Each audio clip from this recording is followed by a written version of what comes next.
तो जैसा कि दोस्तों आज हम पढ़ने वाले हैं, वो क्या पढ़ने वाले हैं दोस्तों, आपका नंबर सिस्टम यानी कि जिसको कहते हैं संख्या पद्धति। ये जो दोस्तों आपका मैथ का बहुत ही इंपॉर्टेंट जो आपका टॉपिक होता है यानी कि संख्या पद्धति, इससे रिलेटेड आपका क्वेश्चन पूछ ही लिया जाता है। यानी इसमें जो कई जो आपके भाग होते हैं, जैसे कि आपका जो शेषफल फॉर्म है, उसके अलावा इकाई अंक और आपका जो विभाज्यता के नियम यानी डिविजिबिलिटी रूल, तो कई जो इसके पार्ट होते हैं। उसमें से आपका हम जो है सबसे पहले तो आज जो अध्ययन करने वाले हैं वो करने वाले हैं आपका नंबर्स यानी कि आपका जो भी संख्या होती हैं, जैसे कि आपका जो भाज्य संख्या, उसके अलावा भाज्य संख्या, आपकी सम संख्या और आपकी विषम संख्या, उसके अलावा जो प्राकृतिक संख्या और आपकी जो पूर्ण संख्या। तो दोस्तों संख्या से रिलेटेड आज जो हम पूरा जो है दोस्तों पढ़ने वाले हैं। जैसे कि आपका जो सपोज सबसे पहले जो हम बात करते हैं दोस्तों, वो करते हैं आपका नेचुरल नंबर्स, यानी कि दोस्तों आपका ये जो क्या करते हैं दोस्तों आपका नेचुरल नंबर्स, जिनको दोस्तों हम क्या कहते हैं, वो कहते हैं आपका यहाँ पर प्राकृतिक संख्या। प्राकृतिक संख्या ये जो आपकी क्या होती हैं, सबसे पहले आपको ये पता होना चाहिए। तो ये जो दोस्तों आपकी प्राकृतिक संख्या होती हैं, वो आपकी जो गिनती वाली संख्या होती हैं, जैसे कि हम जो डेली यूज करते हैं आपका 1, उसके अलावा 2, 3 और आपका 4, यानी कि ये कहाँ तक जाएगा आपका अनंत तक। लेकिन इनकी जो शुरुआत होती है वो आपकी 1 से होती है, यानी कि ये जो आपका 1 से, उसके अलावा एक शब्द आता है यानी कि पूर्ण संख्या। तो जो पूर्ण संख्या होती हैं उनकी शुरुआत हमेशा आपकी 0 से होती है। लेकिन जो प्राकृतिक संख्या है, उसके अलावा इनमें जो क्वेश्चन जो पूछा जाता है डायरेक्ट आपसे जो पूछा जा सकता है कि बताइए कि प्रथम, जैसे कि आपसे पूछ ले कि बताइए कि प्रथम 50 संख्याओं का योग बताइए, का योग, या फिर आपसे पूछ सकता है औसत। प्रथम 50 संख्याओं का योग और औसत जो है क्या होगा।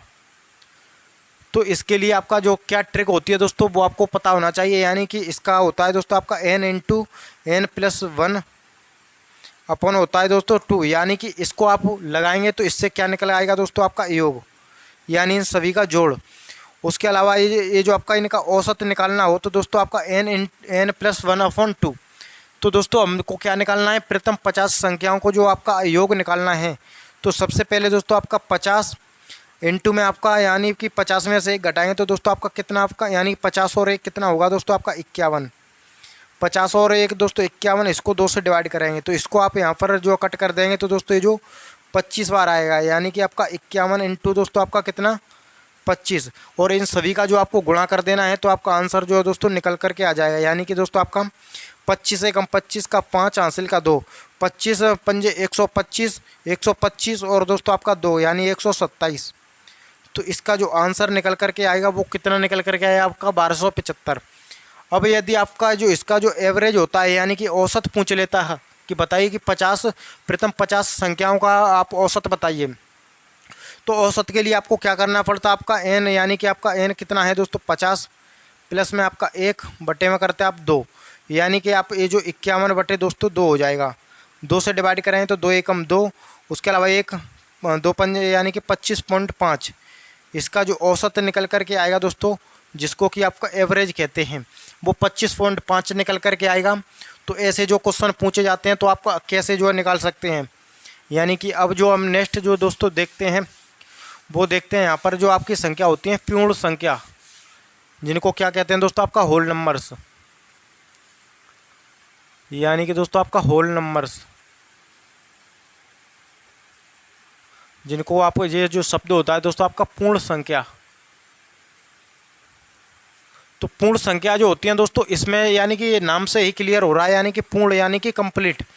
तो पूर्ण संख्या जो क्या होती है दोस्तों, सबसे पहले तो ये जो आपकी नंबर्स लाइन होती है यानी कि नंबर रेखा, यहाँ पर दोस्तों मिडल में जो आपकी 0 होती है यानी कि बीच में, इस तरफ जाएँ तो दोस्तों आपका प्लस का 1, प्लस का 2, प्लस का 3, यानी कि कहाँ तक जाएगा आपका अनंत तक।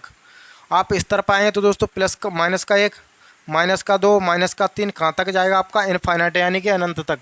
तो ये जो आपकी लाइन क्लियर होना चाहिए।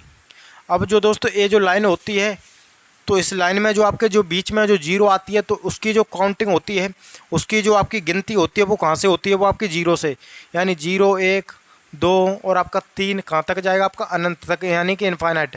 क्वेश्चन इनमें भी बन जाता है कि बताइए कि प्रथम 100 पूर्ण संख्याओं का योग और औसत, प्रथम आपकी 60 पूर्ण संख्याओं का योग और औसत बताइए। तो इसके लिए आपकी जो ट्रिक काम करती है वो होती है दोस्तों, जैसे कि यहाँ पर क्वेश्चन पूछा जाता है आपका प्रथम, यानी चलिए मैं 50 ही लेता हूँ, यानी कि प्रथम 50 पूर्ण संख्याओं का योग व औसत बताएं। तो इसके लिए हम क्या करते हैं, यानी कि आपका उसमें आपका n+1 करते थे, लेकिन इसमें उल्टा होगा, यानी कि आपका n-1, यानी कि आपका n इंटू n-1/2 आप इससे निकालें तो इससे क्या निकल आएगा दोस्तों, वो आपका योग निकल करके आएगा। यदि एवरेज निकालना है तो आपको n-1/2, तो इससे क्या हुआ आपका एवरेज यानी कि औसत। इससे क्या निकल आएगा दोस्तों, आपका औसत कितना है। तो सबसे पहले हम जो निकालते हैं इसका योग निकालेंगे तो दोस्तों 50 इंटू में आपका 50 में से एक जाएगा, कितना बचेगा आपका 49 बटे में आपका 2 से आप इसको उड़ा देना, यानी कि 25 बार। तो दोस्तों आपका कितना बचेगा यहाँ पर 49 इंटू आपको 25 कर देना है, तो आपका जो आंसर होगा वो आंसर निकल करके आ जाएगा, यानी कि आपका दोस्तों 25 नंबर करें तो आपका 225 का हो जाएगा दोस्तों आपका कितना 5, हासिल का बचेगा 22। 25 चौके कराएँ तो दोस्तों आपका 100 आएगा, यानी कि आपका 25 चौके 100 और आपका 22 कितना हो जाएगा आपका 122, यानी ये जो निकल करके आएगा दोस्तों वो कितना आएगा आपका यहाँ पर 1225। ये जो आपका पूर्ण संख्याओं का औसत है, यानी कि योग है। अब आपको यदि औसत निकालना है यानी कि आपका एवरेज, तो यानी n का मान जो कितना है आपका 50 है, 50 माइनस आपको कितना करना है 1/2, तो आपका 49 बटे आपका 2 करें तो दोस्तों इसको काटें तो ये जो कितना निकल करके आएगा दोस्तों वो आपका ये 28 है, यानी कि 4 दूनी 8, कितना बचा आपका, यानी कि ये जो दोस्तों आपका 4, ये जो दोस्तों आपका यानी कि 2 चौके 8 पंजे, यानी कि ये जो आपका कितना निकल कर आया आपका 24.5। तो इससे क्या निकल करके आया आपका औसत। तो ये जो होती है अब आती है इसके बाद आपकी प्राइम नंबर, यानी कि आपकी भाज्य संख्या। उसके अलावा जो कंपोजिट नंबर होते हैं जिनको आप क्या कहते हैं अभाज्य संख्या, तो उनको भी चलिए हम देख लेते हैं यहाँ पर। तो ये जो आपकी क्या होती है प्राइम नंबर्स, यानी कि आपकी होती है दोस्तों आपकी प्राइम नंबर्स, जिसको कहते हैं आपका अभाज्य संख्या।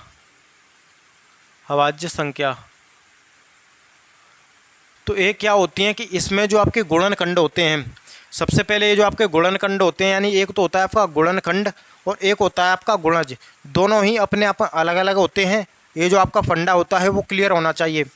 यानी कि प्राइम नंबर जिसको क्या कहते हैं आपका अभाज्य संख्या।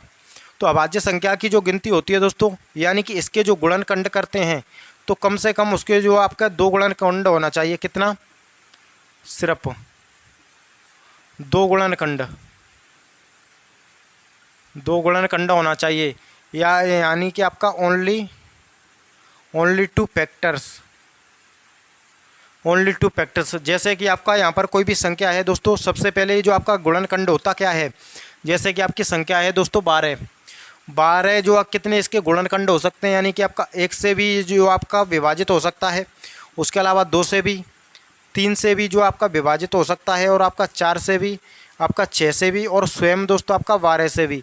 यानी ये जो सभी क्या हो जाएंगे वो आपके गुणनखंड हो जाएंगे। उसके अलावा एक शब्द होता है दोस्तों आपका गुणज। क्या होता है दोस्तों आपका गुणज।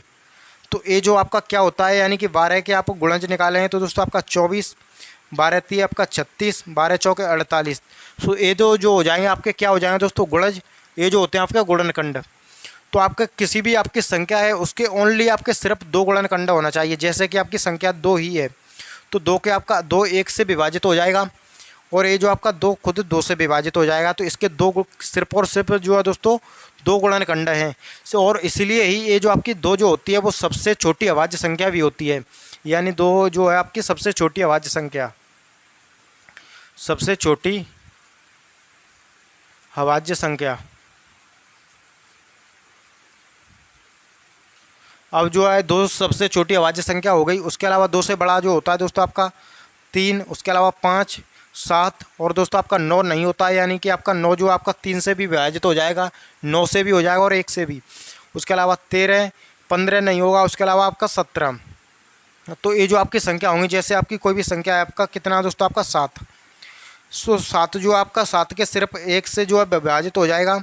उसके अलावा 7 जो है स्वयं 7 से जो आपका विभाजित हो जाएगा, तो सिर्फ 2 गुणनखंड मिल रहे हैं। उसके अलावा संख्या है दोस्तों आपका 23, तो 23 जो 1 से विभाजित हो जाएगा, उसके अलावा स्वयं 23 से विभाजित हो जाएगा।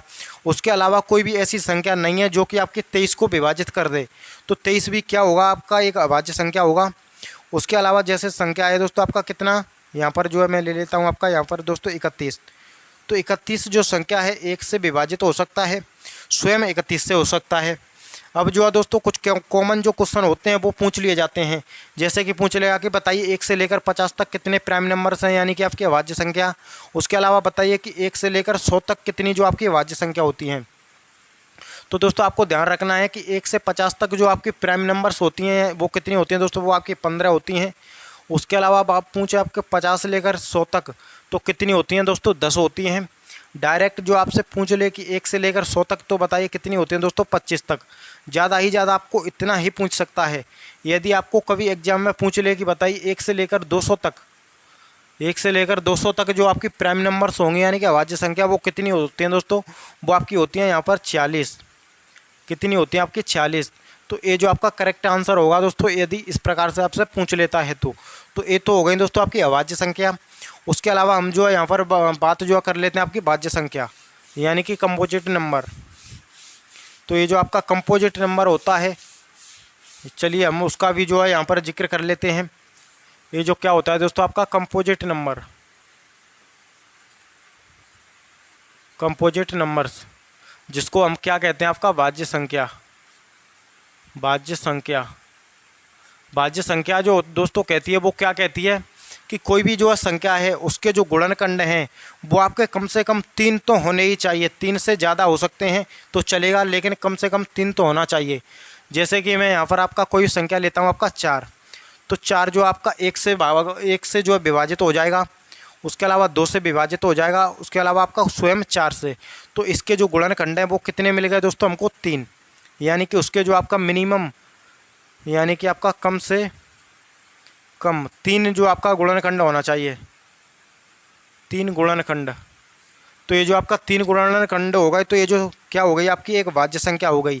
और सबसे जो छोटी जो आपकी भाज्य संख्या होती है दोस्तों वो आपकी 4 ही होती है। डायरेक्ट जो आपका क्वेश्चन एग्जाम में पूछ लिया जाता है कि बताइए कि सबसे छोटी जो आपकी भाज्य संख्या होगी वो कितनी होगी दोस्तों, 4। अगर आपसे पूछ ले कि सबसे छोटी अभाज्य संख्या तो वो आपकी 2 होगी, यानी 4। 4 के बाद जो 2 है दोस्तों आपका होगा 6। उसके अलावा आपका 8, 9 यानी सभी जो संख्या हैं, जैसे कि मैं यहाँ पर आपको एक नंबर लिखता हूँ 12। 12 जो है दोस्तों 12 का जो गुणनखंड 1 भी हो जाएगा, 2 भी हो जाएगा, उसके अलावा 3, उसके अलावा आपका 4 और आपका 6, उसके अलावा 12 स्वयं 12 से भी। तो इसके जो गुणनखंड हैं वो आपके बहुत हो गए। तो दोस्तों ये संख्या कैसी होगी, वो आपकी भाज्य संख्या होगी। यानी कि उसके जो कम से कम 3 गुणनखंड होना चाहिए, 3 से ज़्यादा कितना भी हो तो भी वो संख्या कौन सी होगी, वो आपकी कंपोजिट नंबर होगी, यानी कि आपकी भाज्य संख्या। अब चलिए दोस्तों हमें यहाँ पर जो है बात करते हैं, जैसे कि मैंने आपको बताया था, यानी कि सबसे छोटी 2 जो क्या होती है दोस्तों, 2 सबसे छोटी अभाज्य संख्या होती है, अभाज्य संख्या। उसके अलावा ये जो आपका 4 होती है, 4 जो होती है दोस्तों वो आपकी सबसे छोटी आपकी क्या होती है, आपकी भाज्य संख्या। अब जो है दोस्तों यहाँ पर क्वेश्चन आ रहा है कि 1 जो आपका क्यों नहीं है, यानी 1 ना तो आपका भाज्य है ना ही आपका विभाज्य है। यानी ये जो दोस्तों आपका 1 ना तो आपका भाज्य है, वो क्यों नहीं है वो भी मैं आपको बताऊंगा, यानी और ना ही आपका अभाज्य है। यानी दोस्तों को 1 जो आपका इसको यदि भाज्य होना है तो उसके जो कम गुणनखंड हैं वो आपके 2 होना चाहिए, यानी कि आपका 3 होना चाहिए। यदि आपको उसको अभाज्य होना है तो उसके जो गुणनखंड हैं दोस्तों वो आपका 2 होना चाहिए। तो ना तो इसमें आपका 2 है, ना ही दोस्तों आपका इसमें 3 है। तो 1 भी ना होने के कारण दोस्तों 1 जो होती है वो आपकी ना भाज्य होती है ना ही अभाज्य होती है। 1 जो दोस्तों आपका एक पूर्ण संख्या होती है, एक क्या होती है आपकी पूर्ण संख्या। तो ये जो आपका फंडा बिल्कुल क्लियर हो गया तो होगा दोस्तों कि 1 जो आपका ना भाज्य होती है ना ही यानी अभाज्य होती है, तो वो क्यों नहीं होती है। अब जो है दोस्तों हमें यहाँ पर बात कर लेते हैं, यानी कि एक नंबर से और निकल करके जो है दोस्तों आता है यहाँ पर को प्राइम, यानी कि आपका को प्राइम जिसको हम क्या कहते हैं दोस्तों, आपका सहअभाज्य संख्या। सहअभाज्य संख्या, इसको भी जो हम दोस्तों यहाँ पर समझ लेते हैं कि आखिर ये जो आपका नाम जो होता है वो आपका कुछ अभी सुना सुना सा लग रहा होगा। अभी आपको मैंने बताया था कि भाज्य और अभाज्य, तो ये जो क्या है वो आपका सहअभाज्य है। तो सहअभाज्य जो दोस्तों होती है उसका जो HCF होता है, HCF जिसको क्या कहते हैं, हाईएस्ट कॉमन फैक्टर यानी HCF, तो उसका HCF जो होता है दोस्तों वो हमेशा एक होता है। जैसे कि मैं यहाँ पर संख्या लिखूँ दोस्तों, आपका कोई भी 4 यानी कि आपका दोस्तों यहाँ पर 4 और आपका 5, तो क्या इनमें आपको कुछ कॉमन दिख रहा है? बिल्कुल नहीं दिख रहा है। उनमें जो कॉमन सिर्फ आपका एक ही है, यानी एक ऐसी संख्या है जो 4 को भी डिवाइड कर देगी और 5 को भी डिवाइड कर देगी। यदि मैं यहाँ पर जो है दोस्तों लिखूँ कितना आपका 23, उसके अलावा आपका 25, क्या है यहाँ पर आपको कुछ कॉमन दिख रहा है? तो बिल्कुल कॉमन नहीं है, उसका भी HCF होगा वो आपका एक ही होगा। यदि मैं जो है यहाँ पर दोस्तों लिख दूँ आपका 4 और यहाँ पर दोस्तों 12, तो क्या एक कोप्राइम होगी? बिल्कुल नहीं होगी, क्योंकि इसमें 2 भी ये आपका विभाजित कर देगा, 3 यानी कि आपका और खुद 1 भी कर देगा, तो ये जो आपका कोप्राइम नहीं होगी। जैसे कि मैं यहाँ पर लिख दूँ दोस्तों आपका 25, उसके अलावा 7, ये जो आपकी संख्या होगी वो क्या होगी? कोप्राइम होगी, क्योंकि इसमें जो कॉमन है वो आपका एक ही कॉमन है। तो ये जो आपका कोप्राइम भी जो आपका यहाँ पर क्लियर हो गया होगा। अब जो दोस्तों आती हैं आपकी सम संख्या, उसके अलावा आपकी विषम संख्या, यानी कि दोस्तों आपका जिसको क्या कहते हैं, आपका इवन नंबर्स, यानी कि आपका सम संख्या। तो सम संख्या जो है दोस्तों क्या होती हैं, जो संख्या 2 से पूरी तरह विभाजित हो जाएं वो सभी संख्या क्या होती हैं? आपकी सम संख्या होती हैं। जैसे कि आपका 2, 4, 6, 8, 10, 12, 14, 16, कहाँ तक जाएगा दोस्तों? आपका अनंत तक। यानी जो संख्या 2 से पूरी तरह यदि विभाजित हो जाए तो वो सभी संख्या क्या होंगी दोस्तों? वो यहाँ पर आपकी सम संख्या होंगी। और उसके अलावा जो आपका क्या आता है दोस्तों, आपका ऑड नंबर्स, ऑड नंबर्स जिसको क्या कहते हैं आपका यहाँ पर विषम संख्या, यानी कि आपका विषम संख्या। तो ये जो आपका विषम संख्या जो होती हैं दोस्तों वो क्या होती हैं, जैसे कि जिनमें आपका 2 का भाग ना जाए, यानी या फिर आप कह सकते हैं कि जो भी आपकी सम संख्या होती हैं, तो सम संख्याओं को छोड़कर बाकी जो सभी संख्या बचती हैं वो क्या होती हैं दोस्तों? वो आपकी विषम संख्या होती हैं। यानी कि आपका यहाँ पर जो है दोस्तों ये सभी संख्या क्या हो जाएंगी? आपकी विषम हो जाएंगी। यानी कि ये जो इनमें जो आपका 2 का जो भाग होता है दोस्तों, 2 का भाग न जाए, 2 का भाग जो है दोस्तों इनमें पूरी तरीक़ा से ना जाए तो वो सभी संख्या क्या होती हैं? आपकी विषम संख्या होती हैं। जैसे कि मैं यहाँ पर जो है दोस्तों कोई भी संख्या लिखूँ, जैसे कि आपके यहाँ पर 1625, 512, क्या ये संख्या जो है वो आपकी सम संख्या होगी? तो बिल्कुल होगी, क्योंकि ये संख्या के लास्ट के अंक जो है कितना है? 2 है। तो किसी भी संख्या का लास्ट का अंक 2 आ जाए, 4 आ जाए, 6 आ जाए, 8 आ जाए, या फिर दोस्तों आपका 0 आ जाए, तो वो संख्या जो होगी वो कैसी होगी? वो आपकी सम संख्या होगी, यानी कि सम संख्या। यदि मैं यहाँ पर जो कोई भी संख्या लिख दूँ दोस्तों, यहाँ पर आपका 1225, यानी कि आपका 1225, क्या ये संख्या वो आपकी सम संख्या होगी? तो आपका बिल्कुल नहीं होगी, क्योंकि लास्ट का अंक ना तो 2 है, ना 4 है, ना 6 है, ना 8 है, और ना ही 0 है। तो ये एक संख्या जो होगी दोस्तों वो आपकी विषम संख्या होगी। क्या होगी? आपकी विषम संख्या। तो ये जो नंबर्स को लेकर जो भी आपके जो कन्फ्यूजन होता है वो बिल्कुल आपको समझ गए होंगे। जैसे कि आपका एक होता है आपका अंकीय, ये जो आपका फेस वैल्यू, उसके अलावा प्लेस वैल्यू, यानी कि दोस्तों आपका एक तो होता है, क्या होता है आपका अंकीय मान, यानी कि आपका फेस वैल्यू, जिसको क्या कहते हैं दोस्तों? आपका अंकीय मान, अंकीय मान, या इसी को जो है दोस्तों कहते हैं आपका जातीय मान। जातीय मान क्या होते हैं दोस्तों? मैं यहाँ पर कोई भी संख्या लिखकर एक समझता हूँ यहाँ पर, जैसे कि दोस्तों आपका 9135, 942, जैसे ये जो आपका संख्या है दोस्तों, इसमें यदि आपसे पूछ ले कि 9 का अंकीय मान बताइए, या पूछ ले 9 का जातीय मान बताइए, तो दोस्तों इसमें आपका 9 का जातीय मान, जातीय या फिर आपका अंकीय मान, तो दोस्तों वो कितना होगा? वो आपका 9 ही होगा। यदि आपसे पूछ ले कि बताइए 3 का जातीय मान या फिर आपका अंकीय मान, तो कितना होगा दोस्तों? वो आपका 3 ही होगा। उसके अलावा पूछ ले कि बताइए 4 का जातीय मान या फिर आपका अंकीय मान। तो ये जो कितना होगा दोस्तों, वो आपका 4 ही होगा, यानी कि उसका जो आपकी जो वैल्यू होती है वो आपकी यहाँ पर जो दिखती है वही वैल्यू होती है। लेकिन बाद में आता है आपका क्या आता है यहाँ पर आपका प्लेस वैल्यू, यानी कि आपका नाम से ही क्लियर हो रहा है प्लेस वैल्यू, जिसको कहते हैं दोस्तों आपका स्थानीय मान।